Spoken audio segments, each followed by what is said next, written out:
इस योग में देवता ऊपर आकाशगंगा में मंदाकिनी में, और ये हम लोग मानव यहाँ पर और नीचे राक्षस दानव लोग जो हैं एक समय पर स्नान करते हैं। प्रयागराज में ही क्यों ज्यादा महत्व दिया गया? क्योंकि प्रयाग तीर्थों का राजा है, कह ना सको कोई प्रयाग प्रभाव। तुलसीदास जी कहते हैं प्रयाग का प्रभाव शब्दों में वर्णन नहीं हो सकता है। इसलिए जी जब यहाँ नहीं आए थे तो उत्तर प्रदेश था, योगी जी के आने से, एक सन्यासी के आने से ये प्रदेश उत्तम हो गया है। संबल का ही चर्चा देखिए। बहुत अच्छा आपने प्रश्न किया है। जो संबल की जो प्रमुख याचिका करता है ऋषि राजगिरी जी कैला देवी के महंत, वो भी निरंजनी अखाड़े से एसोसिएट हैं, मेरे छोटे गुरु भाई हैं। धर्म की रक्षा के लिए ही थी। धर्मो रक्षी रक्षा धर्मो हंताई थे हंता। धर्म की रक्षा अगर नागा सन्यासी करेंगे तो धर्म पूरे विश्व की रक्षा करेगा। आप देख रहे हैं नेशनल अयोध्या। ये महाकुंभ प्रयागराज की नगरी है। कहा जाता है कि आज सारे पाप आएंगे आपके यहीं धुल जाएंगे, क्योंकि गंगा सरस्वती और गंगा जमुना सरस्वती त्रिवेणी के संगम पर साधुओं का पदार्पण हुआ है। हमारी धर्म की ध्वजा खड़ी हुई है। हमारे देवताओं का आज यहाँ पर स्थापना हुई है। हमारे देवताओं के जो निशान हैं भाला वो पहुँचे हैं यहाँ पर। और आप देख रहे हैं कितनी ये जो बिल्कुल सूना सूना सा मेला क्षेत्र पड़ा था, आज आप देख सकते हैं कि कितनी यहाँ पर दिव्यता आ गई है, भव्यता आ गई, कितनी रौनक हो गई है यहाँ पर।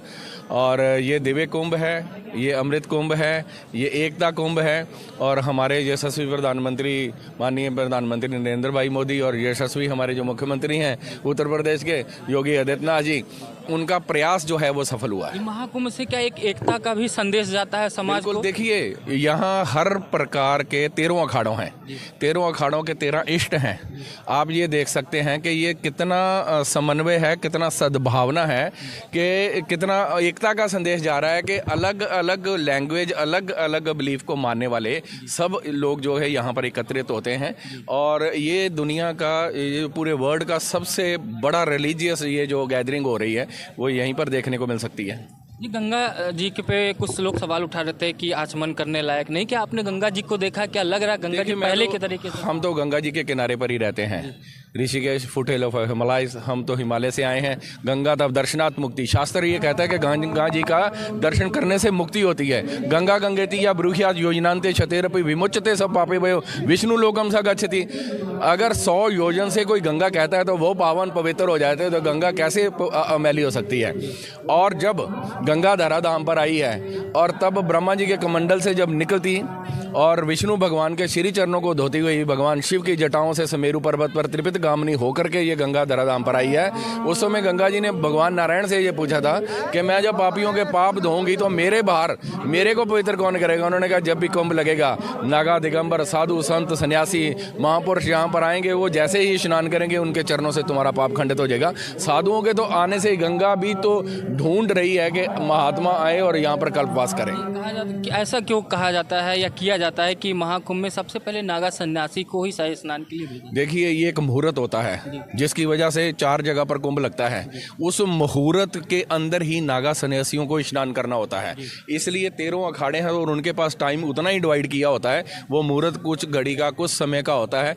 इसलिए उस मुहूर्त में नागा सन्यासी पहले अपने देवताओं के जो निशान भाला हैं उनको स्नान करवाते हैं, और अपने जो हमारे धार्मिक चिन्ह हैं, हमारे जैसे त्रिशूल है और हमारे देवता हैं, उनका जलाभिषेक होता है, उनका दुग्ध अभिषेक होता है।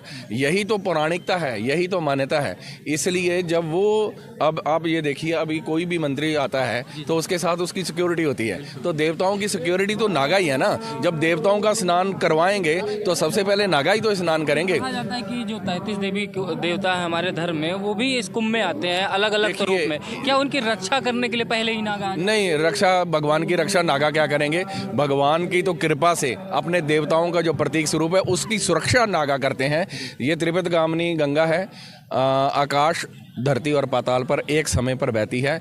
इस योग में देवता ऊपर आकाशगंगा में मंदाकिनी में, और ये हम लोग मानव यहाँ पर और नीचे राक्षस दानव लोग जो हैं एक समय पर स्नान करते हैं। प्रयागराज में ही क्यों ज्यादा महत्व दिया गया? क्योंकि प्रयाग तीर्थों का राजा है, कह ना सको कोई प्रयाग प्रभाव। तुलसीदास जी कहते हैं प्रयाग का प्रभाव शब्दों में वर्णन नहीं हो सकता है। इसलिए प्रयाग का महत्व सबसे ज्यादा है। प्रशासन की जो तैयारियां चल रही है, उत्तर प्रदेश के मुख्यमंत्री खुद सन्यासी हैं, उनकी तैयारियों को लेकर आप लोग कितना संतुष्ट? क्योंकि उन्होंने, उनके शासनकाल में अर्धकुंभ भी हुआ था और उन्हीं के शासनकाल में महाकुंभ भी हुआ। उनके शासनकाल में हमने अर्धकुंभ भी देखा था। अब हम हम महाकुंभ में भी यहाँ पर आए हैं। योगी जी जब यहाँ नहीं आए थे तो उत्तर प्रदेश था, योगी जी के आने से, एक सन्यासी के आने से ये प्रदेश उत्तम हो गया है, ये कुंभ भी उत्तम हो गया है, ये दिव्य और भव्य हो गया है। वो क्योंकि बीइंग ए सन्यासी, वो खुद एक सन्यासी हैं, उनको धर्म की सब मर्यादाओं की जानकारी है, चिंतन है, इसलिए उन्होंने पूरी धार्मिक मर्यादाओं का ख्याल रखते हुए यहाँ पर उन्होंने बिल्कुल, हम उस तैयारी से बिल्कुल संतुष्ट हैं। महाराज जी की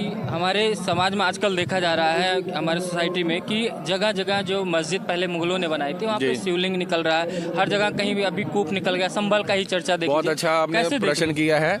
जो संबल की जो प्रमुख याचिका करता है ऋषि राजगिरी जी कैला देवी के महंत, वो भी निरंजनी अखाड़े से एसोसिएट हैं, मेरे छोटे गुरु भाई हैं। उन्होंने बहुत बड़ा धार्मिक कार्य किया जब आक्रांता यहाँ पर आए और उन्होंने मंदिर तोड़ के उस पर मस्जिद बनाई। लेकिन इतिहास और पुराणों ने हमें ये बताया कि यहाँ पर हमारे जो है वो 19 कूप हैं संबल में, 68 तीर्थ हैं वहाँ पे। संबल जो है वो मस्जिद तो आज बना, लेकिन पहले वो हरिहर मंदिर था और कल की भगवान भी वहीं अवतरित होने वाले हैं। इसके लिए संबल का महत्व शास्त्रोक्त है, पुराणोक्त है, ये हेर सेइंग नहीं है। और इसको हम यही कहेंगे कि उस समय पर भी मुगल आक्रांताओं ने तो कुंभ को रोकने की चेष्टा करी। कुंभ के ऊपर, साधु संतों के ऊपर उन्होंने, मुगल सेना ने जब कत्लेआम किया, धरती और गंगा जी खून से लाल हुई, इसीलिए तो ये नागा फोर्स जो है, ये नागा साधु जो हैं वो फॉर्म में आए। उन्होंने बभूति रमा करके अपने इष्ट का ध्यान करते, उस समय भी मुगल आक्रांताओं का जो दांत खट्टे किए थे, उनके अत्याचार को रोका था। और इसी वजह से आज ये सनातन का इतना भव्य और दिव्य आयोजन आपको मिलने मिल रहा है। हिंदू राष्ट्र की बात हो रही है, सनातन बोर्ड गठन की बात हो रही है, कि महाकुंभ से एक चर्चा चल पड़ी है। अभी बांग्लादेश में हिंदुओं का नरसंहार देख ही रहे होंगे। नागा सन्यासियों को कहा जाता है कि सनातन के सबसे पहले एक रक्षा पुरोहित होते हैं, तो कैसे देखते हैं बांग्लादेश में जब हमारे हिंदू भाई मारे जाते हैं, इसको लेकर के? अभी नेटवर्क 10 के सौजन्य से संत संसद हुई थी दिल्ली नोएडा में 23 तारीख को। अगली संसद जो होने वाली है वो 10 तारीख को बॉम्बे में होने वाली है। उसमें ये सारे 11 बिंदु चर्चा का विषय थे कि बांग्लादेश में जो अत्याचार हो रहा है, सरकार उसकी तरफ पूरी दृष्टि गड़ाए हुए है। नागा साधुओं को जरूरत पड़ेगी, वो फिर धर्म की रक्षा और धर्म की स्थापना के लिए वहाँ पर जाने के लिए तैयार हैं। और ये जो बात आप कह रहे हो कि भाई ये बांग्लादेश की वहाँ पर जो अत्याचार हो रहा है, तो उसकी तरफ सरकार की दृष्टि है ना, और सब जगह पर जागृति आ रही है, एक सब लोग उनका विरोध कर रहे हैं। पहले भी इन्होंने ऐसे ही अपना आतंक और जुल्म किया था राष्ट्र की रक्षा के लिए। अभी पीछे 21 दिसंबर से 28 दिसंबर तक शहीदी हफ्ता चला पंजाब में और पूरे विश्व में भी चला। योगी जी ने भी गुरु गोबिंद सिंह के छोटे बच्चों को बाल दिवस के रूप में मान्यता दी है। 21 तारीख से लेके 28 तारीख तक गुरु गोबिंद सिंह जी ने अपने चारों बच्चों की, अपने माता जी और कितने अपने उनके साथियों की शहादत हुई है, वो राष्ट्र और धर्म की रक्षा के लिए ही थी।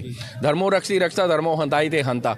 धर्म की रक्षा अगर नागा सन्यासी करेंगे तो धर्म पूरे विश्व की रक्षा करेगा। वो हमारे निरंजनी अखाड़े के हमारे परम पूज्य अर्चनीय वंदनीय वो जो हैं वो आचार्य महामंडलेश्वर हैं हमारे कैलाशानंद गिरी जी, उन्हीं की अध्यक्षता में ये सारा कार्य चल रहा है निरंजनी अखाड़े का। महाराज जी बहुत बहुत धन्यवाद हमारे साथ जुड़े। हर हर महादेव। सबको बहुत बहुत साधुवाद है। आपके चैनल से देखने वाले सभी दर्शकों को साधुवाद है।